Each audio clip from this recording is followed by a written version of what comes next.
Namaste. So today we take up this subject of the five elements. And normally when we think about the five elements, we think of the gross. For instance, when we think about fire, we think of the actual fire which is burning. We think of earth or the material element, then we think of the earth. When we think of water, we think of rivers and the water as we see it. When we think of space, we think of this, space which we experience. And when we think of air, we think of the air that flows upon earth.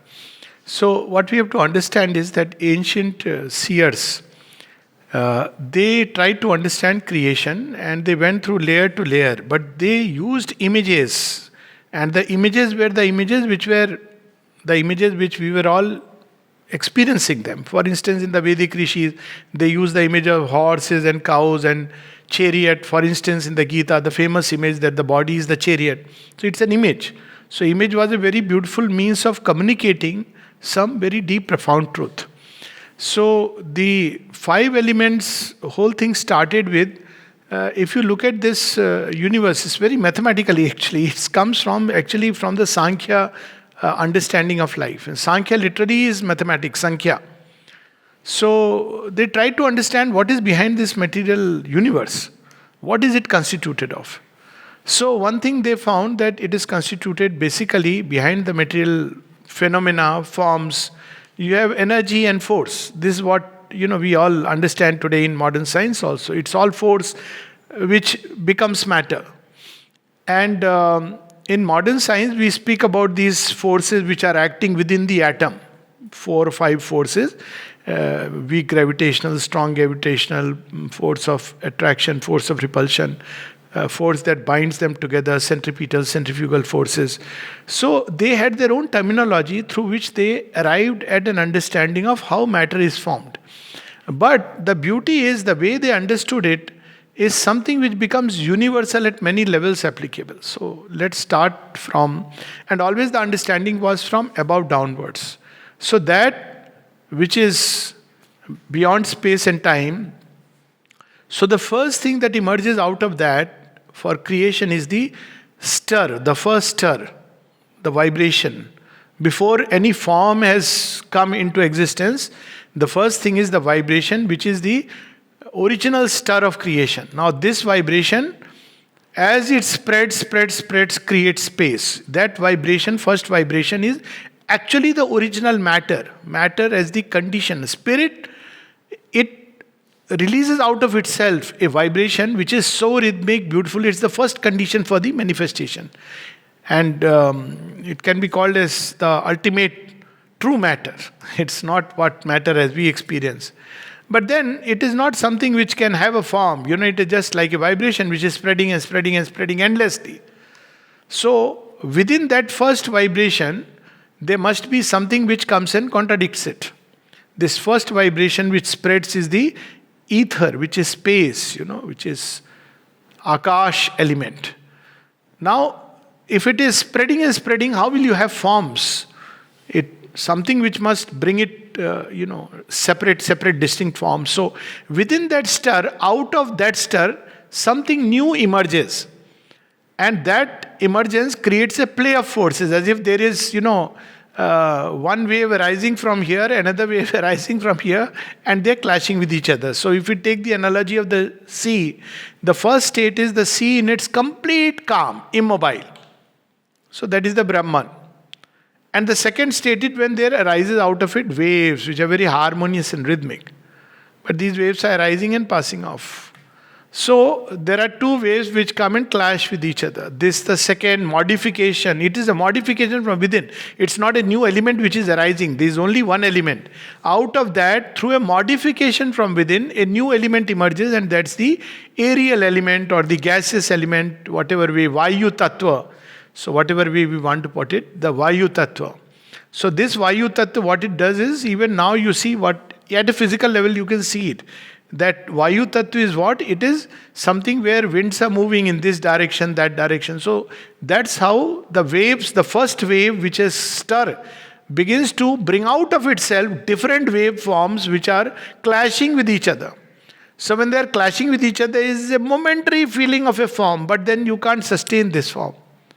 So a third element emerges out of this again. It's not a new element which is coming. From this, a modification takes place, and there is the fire element. So what fire does? Fire has a form. You see, air takes the form of a container. Space has no form basically. But the fire is an element which is the first time you can see a kind of form. So there is the power, the energy which can give rise to form. So this energy, if you have to use modern language, it consists of two elements if you look at fire. One is light and the other is heat. So what does heat does? It tends to concentrate things. That's how heat, the tapas. And the light which outlines the form. So it is the power that outlines a form. See, that's how we see forms. So in pitch darkness, so the moment light comes, it outlines. So there is the outline of a form, but it's not yet stable enough. So out of the fire element, the power that can outline the form and the power that can bring the different parts together and give it a push, that further undergoes a modification and becomes a liquid form. So the Jala Tattva, so it flows. This is the fourth modification that takes place. But it is flowing, there is form in it, but it has not yet become condensed. You need something condensed. So the fifth element is the earth element. And that finally coalesces and condenses out of water, and it becomes actually the gross element. Now you see, this is one understanding of the five kinds of forces. But look at it, the universality of its application. But before that, to receive all these elements, there is corresponding to them the five senses. So the stir, the vibration in etheric space, to receive it, there is it has the principle of sound, and the indriya which receives it is ear. So that's how it receives.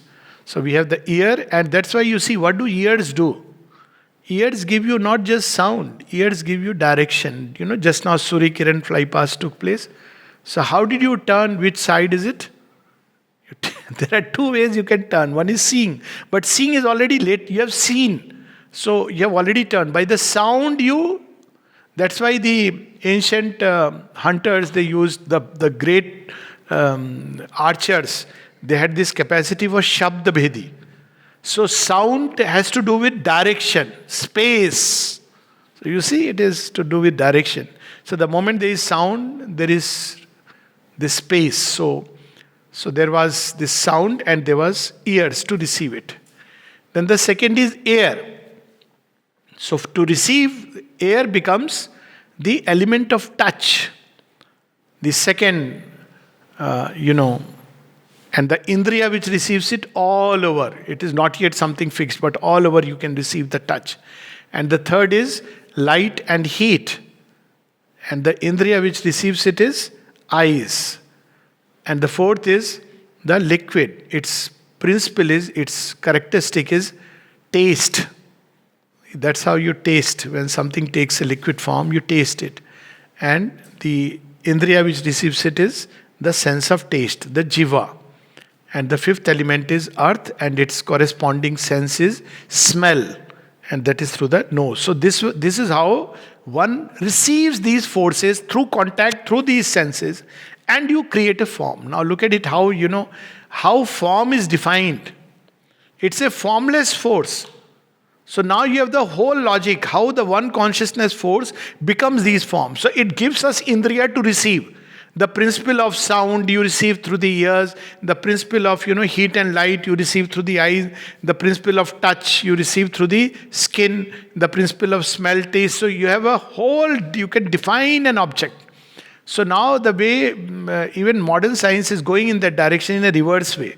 So to make things very authentic, they want to introduce the element of smell and even taste.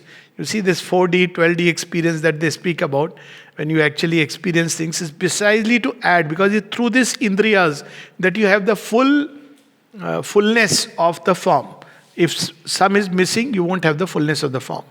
Now you see the beauty of the way human body is arranged. So the ethereal element is, or let's start from below upwards, the Mooladhar, the root. If you look at the spine, where all the nerves are coming and eventually that's the base. It's like a spinal cord is like something which receives the electricity and transmits it down. And that's where it finally goes into the legs and diffuses itself. So that's the earth.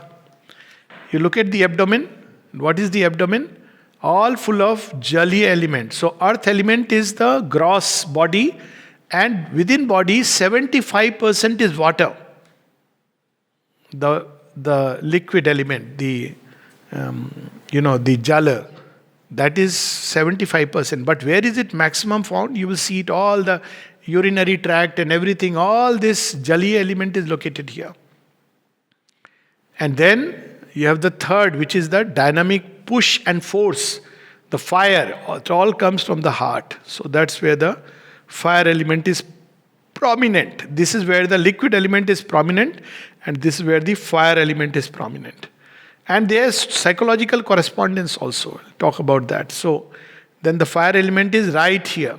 So all dynamic push comes from here. All the energy, the need to give expression, to give something like a form to anything, the first thing, this is where the push comes from. And then if you go beyond, you have the air. So air is the thought, the maruts. In Vedas, they speak about the maruts, and Indra is the god of the maruts. So maruts are the many thought forms that things take. So thought is a form. And if you go beyond thought, then it's a vast etheric space. You have the brain and beyond. So this is how the whole arrangement, even in the human body, there is very subtly a kind of arrangement which indicates about the hierarchy of these forms and these forces. And each force has its own world. So the liquid element will have its own world, where there is attraction and repulsion, which is the lower vital level. So it's the normal movement, ordinary movement, but the dynamic full push comes from the heart, which is the fire element. So you have worlds which are worlds of pure lower vital element. Then the worlds which are of greater life. Then you have worlds of mind, which is thought forms, the maruts, and you have worlds of the space, which is the highest spiritual world. And you will see there also that, just as winds, air carries everything upward. What is the power? What does water do? It carries, the water always flows downward. See, that is the characteristic of water. So, the Jaliya Tattva takes everything towards the gross. Now you understand why attraction and repulsion sooner or later will gravitate down. It wants something concrete, and in that process it is lost in it. It wants something concrete. It cannot be satisfied with just ethereal something. But in that process it goes and loses itself. So this is the Jaliya Tattva. It flows downward. But air by its nature rises upward. That's why you have the gas balloons. You hold it and take the lighter. It's the nature of air. Of course, it circulates all around. But it is the tendency. Which air? The hot air, which is energized by the fire, tends to rise upward. So, in human beings, you have thought which can take us upward towards the spiritual space. That was the importance of thought. And to make the thoughts rise upward, what is needed? To make the current of air go upward, you need fire. That's how, you heat water, it changes. Now you see the whole thing. You heat baraf, ice, it changes into liquid. But the liquid will not rise upward. Liquid will flow either at the same level, or if you have a mountain, it will flow downward. So you heat it further. So what happens when you heat it further? It begins to change into gaseous form which rises upward. Isn't it? So it's same thing happens with the psychological understanding of a being. There is a gross understanding. So there people take any force. Take the force of love, for instance. So at the gross, it will be purely physical. So people understand only when there is physical love. Otherwise, they don't understand that there is love. The second is the liquid element, just attraction and repulsion. Then the third is where there is something flowing from the heart, which is very dynamic. The fourth is where it takes the form of a companionship. There two people are going together upwards towards some height. And then they become one in that vast etheric space in the truth. So you see, you will see it all through. And in yoga, in Kundalini yoga, for instance, in Brahmacharya practice, this was the whole principle. So the energy which normally goes into reproduction is, its element is basically liquid. So it is ritas. It is called as ritas. And this ritas, if you conserve it, it changes into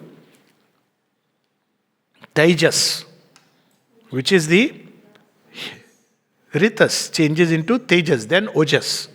So Tejas is heat and light. And then if you conserve that heat and light, further you let it go upward, then it becomes Ojas. Ojas is now more and more, it becomes Vidyut and Ojas, the electrical energy. So it is the mental energy. So all people, if you want to develop the mind, learn to conserve the energy. So if you don't conserve the energy, the mind power, thought power will not develop. It will just flow. This is the principle. Now you conserve it. Don't start that mental energy is not developed, so start, writing books and everything. Conserve it. So then what happens? It changes into pure spiritual energy, and that is called Viryas. You understand? The word Virya is not about what we understand. Viryas is pure spiritual energy, and the word Veer comes from there. Who is Veer? Who doesn't fight only with arms. He fights with the spiritual energy inside him. So you see how the whole thing, and what difference does spiritual energy do when you are fighting? The spiritual energy knows that you are immortal. So when such a person fights, he is not afraid of death. That is where Abhimanyu comes in. He knows that I am immortal. So Veer literally means that, who holds the Virya inside.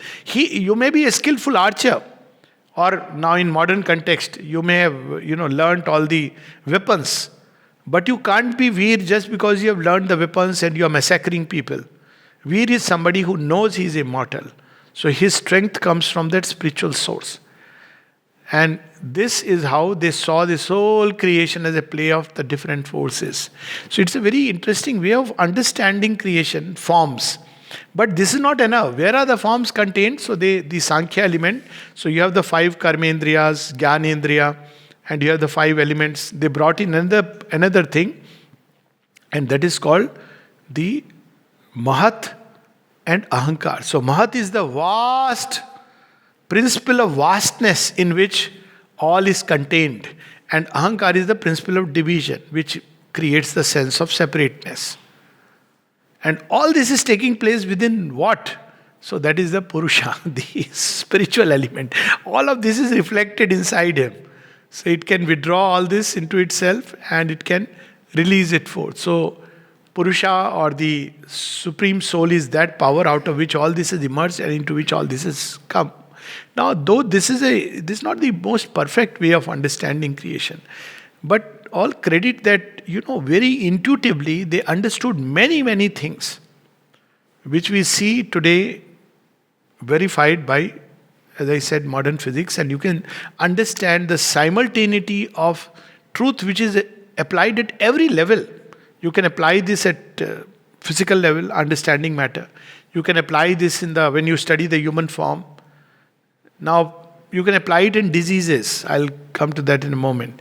You can apply it to psychological, the play of forces. You can apply it spiritually, how one energy can be transmuted into another.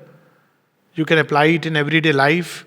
The real action begins when there is the push from the Agni, not from the Jala element. Jala element is only looking for something gross. But when there is a dynamic push, so one may be attracted to a philosophy. Look at the practical implication. But attraction to the philosophy will never take you to yoga. Yoga will begin when the heart is involved, the fire. That's why the fire is the beginning of all things. Otherwise, you will have attraction. People read philosophy, they admire somebody, but that's not it. So that is how the whole system works. And in disease also it works like that.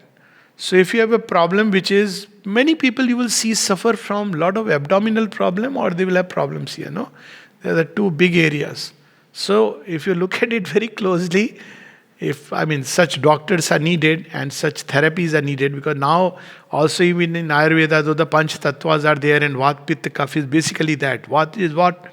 Vat is the aerial element, Pitta is the fire element, and Kapha is the Jala element, correct? So that's how it is. But if you look at it now from this angle, that abdomen is the place which is Jal Pradhan.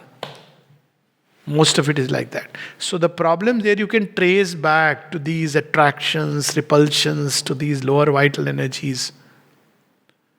Similarly, when you have problem here, the diminution of the fire, people actually say the gastric system is here. When the fire is diminished inside, then your digestion is poor. How is the fire diminished inside?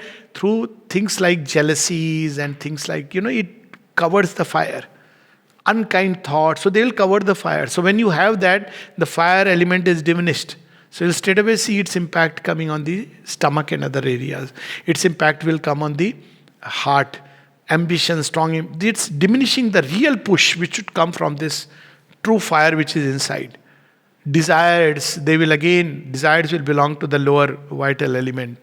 So all these aspects, if you really study carefully, sight, sound, all of them, there can be a whole science of medicine based on this. It existed in India, but it's lost, because today now, what you call today as Ayurveda, homeopathy is not the original. Ayurveda is certainly not the original Ayurveda. So it was a very intuitive branch where they understood the subtle elements. Now people use the word Vata, Pitta, Kapha, but this thing is lost. And it's used mostly mechanically. You give a medication, you give some Jadi Booty. But behind Jadi Booty, there was, even Jadi Booties some have this Pradhan, Drabya Guna.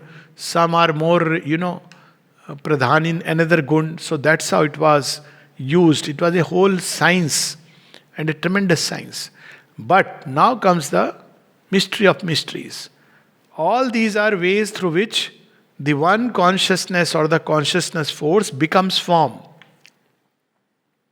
So trying to understand all this, managing all this is science, super science.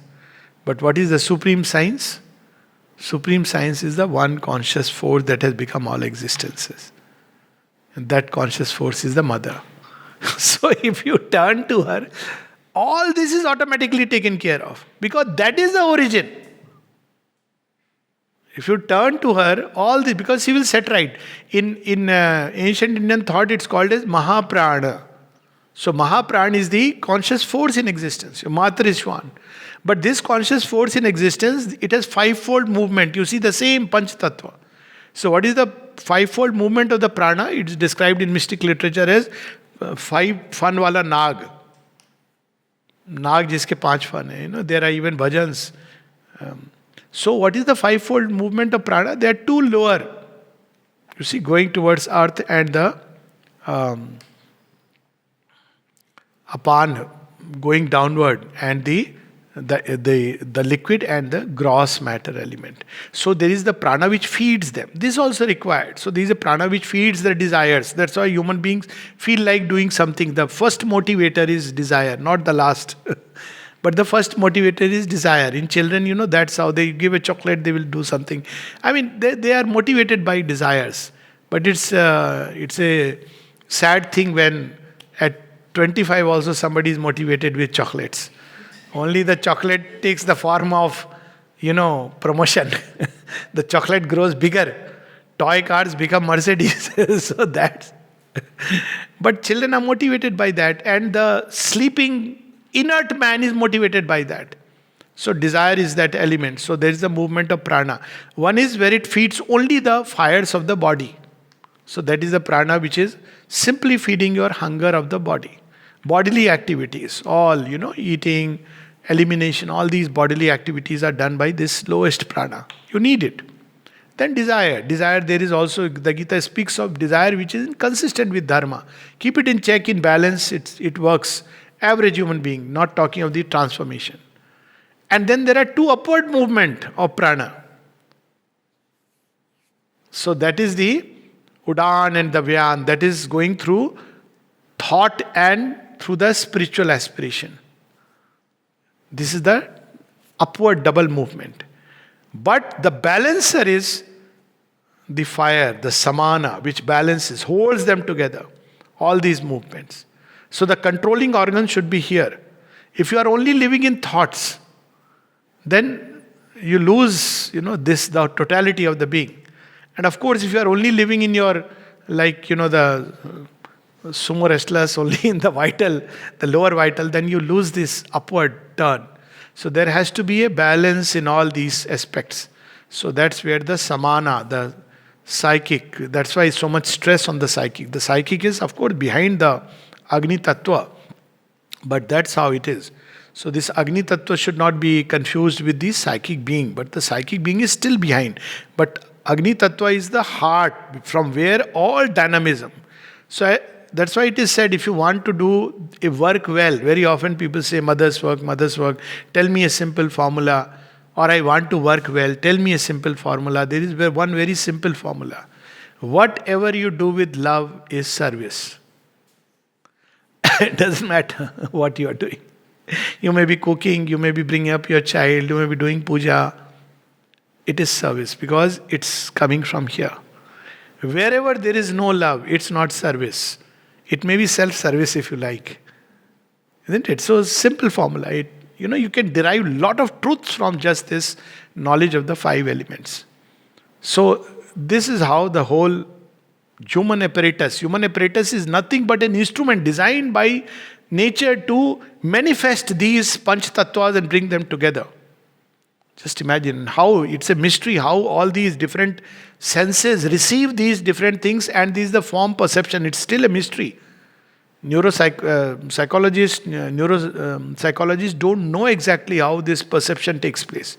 See, what you are receiving through eyes, for example, it's a stream of photons, not form.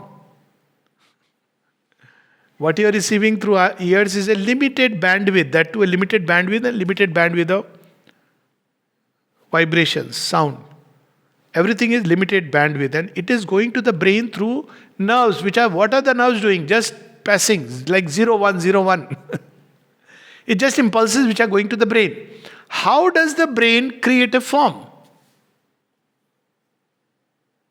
The brain has no way of actually knowing what that object is. So that's where comes that there is something which operates through all this, and that is consciousness. That's how one becomes conscious. So that's how the Ken Upanishad speaks of that which the eyes see not, but that with which the eye is able to see. That which the ears hear not, but that by which the ear can hear. That which the mind can think not, but that by which the mind can think. The power of thinking, that one consciousness force. So what yogi does, the difference between a scientist and a yogi, scientist tries to, but material scientist still playing with matter. But even those days when people had discovered so many subtle forces and energies, is by manipulating these forces, you try to understand things. So you have this, they were great asuras who had mastered all these forces, the subtle elements, like the Navagrahas. They are the subtle elements. They are not gross. So for instance, when it is said, the stars control our life, no, there are subtle forces. Again, they had given the names corresponding to, because it was easy to communicate. It was not that star out there, but they chose it very wisely. Like today morning we are talking about the Saptarishis. Saptarishis are the original guides. The original seers, the first created seers. What do? They guide. What do they guide? They receive the light, the truth, and then they release it into the world. But look how they use the word Saptarishi, the 7 stars. They are actually used to guide during air travel. Now people have all those instruments. But I have actually traveled in those olden aircrafts when there used to be a navigator. So how will they know which side is it? Through the star. Even in ships, pole star. So you have this Saptarishi through which you are guided. But this is a physical symbol. The real Saptarishis are not there. They are the first born 7 seers. And it is they who release 7 rays, lines of forces in creation. From there the Gotra comes. Each Rishi is a line of development, a line of creation, a line of force they have released into creation. So in the Vedas you'll have Saptagwahas, Navagwahas, Dasagwahas. So it's very fascinating and such a complex whole thing. And you see, Asuras try to master it like that. So you'll read that Indra had captured all the Navagrahas, and one will also read that how Hiranyakashipu had mastered all the forces through which death can enter. But the supreme science is not this. Supreme science is go to the one, and he'll take care of the rest. So this is the way of yoga that you see in the story of Markandeya or in the story of Prahlad. You find the one, and the rest will be. So when it is said, when Sri Aurobindo keeps saying depend on the mother, it's extremely logical. I'm putting it logical, it's a matter of the heart. But it's the most logical thing to do. Why? Because she knows this creation. She knows all the elements. For human mind, it's mind-boggling. Can you imagine how mind-boggling this creation is? And this we are just speaking. Look at the actual way these forces dynamically are dancing to just create an atom. Forget about the complex human being in which they are acting in so many ways. But there are people who want to do it like with pranayama, I'll control and balance. Try it if you want to do it. You will do pranayama perfectly. Because breath is the physical symbol of the prana. But the original prana is not breath, but the breath of breath, if you want to put it. So it's all right. With the pranayama, you will control. But will you master desire so easily? The elements will come in. So the imbalance will come in. So it will help, no doubt. So that is how they picked up a physical symbol and tried to get at the subtle. Then there were yogis who picked up the subtle and with which they mastered the vital. So in Hatha Yoga and early yogas, by the breath, so gross element. But what does the Raj Yogi does? He directly conquers the thought and desires and all that. He works on that. So you are now acting at the subtle level. Then there is Adhyatma Yoga. Adhyatma Yoga says, okay, mind and this is there. But now it catches hold of the one through which you can master all of them. And then of course we have Sri Aurobindo's Yoga, which is the ultimate, the one whom we adore as the mother is the consciousness force. So it is up to us, whatever our faith is in. Our faith may be in purely physical things, okay. But it's the most logical and wonderful thing to do, to have your faith completely in the one. And when that one is embodied, then you can imagine what it means. So to connect with the one who is somewhere is still a very nebulous one. You want to give it a form. Because it's too ethereal, spatial element. It doesn't have a form. To conceive of the formless. So there are two ways that the formless has been conceived. One is the form of the master or a deity. So you have the form of the master, you have the form of the deity. And they are representative of the one.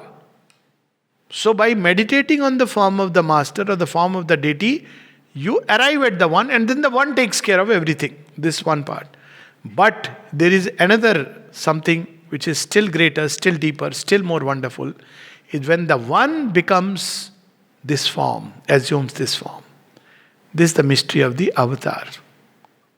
So there is a difference between the master, the guru is a representative through which they have realized the one. So through them you can easily, instead of meditating on the one, of course you can do it. You can do it by the power of idea. Because thoughts can go up like the Upanishad. But it's much simpler if you take the master and take him that he is the divine. So it's simpler. But when the divine becomes the master and the human, then it becomes very easy. Then it doesn't matter which way you approach him. It is enough that touch on matter.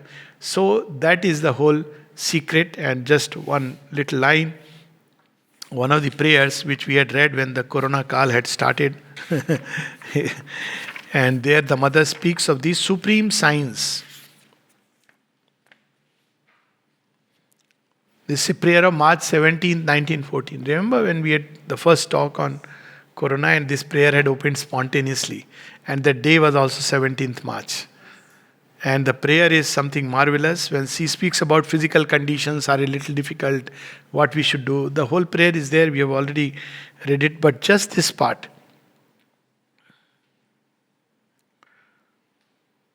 But the supreme science, O Lord, before that she says, the body is a marvelous instrument. It's an instrument. It's not me, but it's an instrument. And look at it, how this instrument has been created by nature with a certain purpose. Of course, only within range it acts. For example, the eyes can see only within a range. It is not the highest instrument that is capable of. The ears can hear only within a range, isn't it? We can taste with. So we never actually conceive of reality and deal with reality directly. It is through nature, through the form. So instrument has a limitation. That's why the transformation of the instrument is required, because otherwise we can never lead a divine life. We'll always be limited by the instrument. But even as it is still a marvelous instrument. And if we give this instrument at the service of the Lord, then who takes care of the servicing? As simple as that. She takes care of the servicing. Okay, she has her own way stations where she will send the van, take care of the servicing. So it is, the body is a marvelous instrument. It is our mind that does not know how to use it. And instead of promoting its suppleness, its plasticity, puts into it a certain fixity arising from preconceived ideas and unfavorable suggestions. So, what are unfavorable suggestions and preconceived idea? It is the restraining the movement of the maruts or making them flow downwards. See, if you put air in a small place and don't open the windows, and you have no AC, what happens after some time? Same with water. It has the capacity to cleanse, but if you put it inside a small container, and the smaller the container, the more it will grow stale. That's why one of the first things when you enter a house which has been closed for long is natural tendency to open the windows. But can we imagine how we have restrained the maruts like the asuras of old? We have captured the maruts in a small little dogma. And we have said, this is it. This is only God, all else is not God. There is only one God. I put it a little humorously. So I had a friend who would say, there is only one God. So I would tell him humorously, yes, everybody says, and they say, but that is my God. So you have limited. So you have limited the freedom of the infinite through preconceived ideas. Then unfavorable suggestions, which are, so how these maruts can you see the battle between Indra and Vritra and all these are recounted. What is it? Now, thought should take us upward. That is the nature of air. Through the heat and dynamism, they should take us upward. Thought has this capacity. But what happens?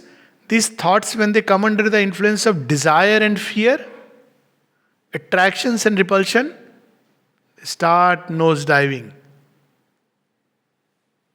So what is meant to be a link? There is a prayer of Sri Aurobindo, thought the paraclete. It should be a link between matter and the spirit, but it becomes something which goes down. That's the nosedive. The aircraft is taking nosedive. So all the techniques in spirituality which are advised are keeping all this in mind. It's a whole science. So these thoughts are captured by fear. Then a fierce battle ensues. This is the battle between Indra, who is the leader of thoughts, and the Vritra, which is the python rising from the sleep. And this python is full of, inertia. So it paralyzes, it binds the thought. One is unable to think. One is unable to free oneself from whatever suggestion has come. Virus going on, It binds you so tight. You see the whole science, how it operates. It will bind you to something and it will not let you free you to think, let us say, even about the divine. You'll sit for meditation, but it won't work. It's the battle between Indra and Vritrasur going on. Who will win? Whomever you take as your master. If you believe that the python is almighty, that fear is the right thing to do, it's the ultimate thing, then you have yourself put yourself on the side of Vritrasur. Vritrasur will win. Or you have a Think that I put myself on the side of the luminous forces, on the gods. What does it mean? However dark the appearance is, the sun will shine. Keep this in the background. And see, the clouds will disperse. Or, and that's where comes the supreme science. Go beyond this fight of the luminous and the dark one. Both come from one source and they both serve a purpose. The wrestle and embrace of the Titan and the gods. The seeming opposites. The dual energy. There is a deep purpose. What they do through wrestle, they awaken strength inside us. That's how it happens. That's why even sadhaks, sadhana is never like all going like this. You have to experience these because that's how your inner strength, the greater the challenge, the greater the strength awakens. But one has to be careful. One has to go through that process, endure, persevere, keep the faith alive. So that is how the strength awakens inside. If there is no challenge, there is no strength. So that's why there is Vritrasura also created in God's wisdom, wise plan. How will it be have the, to fight with the, so that's how the Titan. So go back to the one. And she will directly give us. We don't need the Vritrasura to awaken the strength. We don't need the fight and the battle. We can have a sunlit path. So she says, but the supreme science, O Lord, is to be united with thee, to confide in thee, to live in thee, to be thou. And then there is nothing that is impossible to the man manifesting thy omnipotence. Now, we understand it is science. It is not just a holy sentiment. Why? Because it's all come from the one. So when we turn to the Lord, we are turning to the one. And the one knows the creation, can set it right. In fact, one alone can set it right. So it may seem very strange when people often ask, what shall I do in this circumstance? What shall I do in that circumstance, this situation, that situation? So people want advice, no? Sometimes the advice is so simple but very difficult for human mind to accept it. And that advice is pray, offer. What shall I do? Pray, offer. No, should I go for a legal case or not? Because pray and offer sounds, frivol advice. Give time for the grace to act. Pray and offer. But what about the doctor? Well, if you want to go, but what shall I do? Again, which doctor shall I grow? Pray and offer. What if I die? Better to die with God's name. Name and faith in your heart than die at the doctor's hands in an ICU. Either ways, it's such a beautiful thing. So pray, remember and offer and pray. This is the ultimate mantra and the process of yoga. You tell people it, they find very difficult. No, you tell us some method, some techniques. Try remembering and offering. No, see how difficult it is. The Panch Tattvas will not allow you. But remember and offer, to connect everything to her, to give it to her. This is the path. And so she says, Lord, my aspiration rises towards thee like a silent canticle, a mute adoration, and thy divine love illumines my heart. O Divine Master, I salute thee. So this is the 5 elements. Namaste.